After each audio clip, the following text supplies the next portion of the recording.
ઓય આતી પૈસા દે ને. હજી કાલ 5,000 રૂપિયા લઈ ગયા હતા, ક્યાં નાખ્યા? નથી મારા પાસે કઈ પૈસા. અરે ભાઈ ઈ કાલે ભાઈ ને આપ્યા હતા રમવા હાટો તો જુગારમાં હારી ગયો. તેને યાર આવું કરે.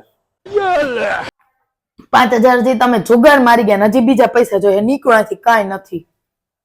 અરે હું નથી આવ્યો, ઓલો ભાઈ હારી ગયો અને એમ કે 5,000 હજી આપ ને તો પાછા જીતીને 10 કરી દઉં અને 10 પાછા આપી દઉં. કીધું ને તમને એકવાર કે મારી પાસે હે ને 1 રૂપિયો નથી. જીતવાના હગા તેવા નહીં હતો પણ એવો તમારો ભાઈ હે. પણ મારો નહીં, તારો ભાઈ હતો ઈ. મારો ભાઈ બગાડી નાખો ને નહીં, તમે કરી નાખો ને જુગારીઓ. એ જવા દો, એનો વારો હે ને તમારા ટાટિયા ભાંગી નાખું. હું કરું? પહેલેથી જુગારીઓ હતો, મેં કઈ નથી બગાડ્યો. હું બોલ્યા તમે? કાંઈ નથી બોલ્યો હું.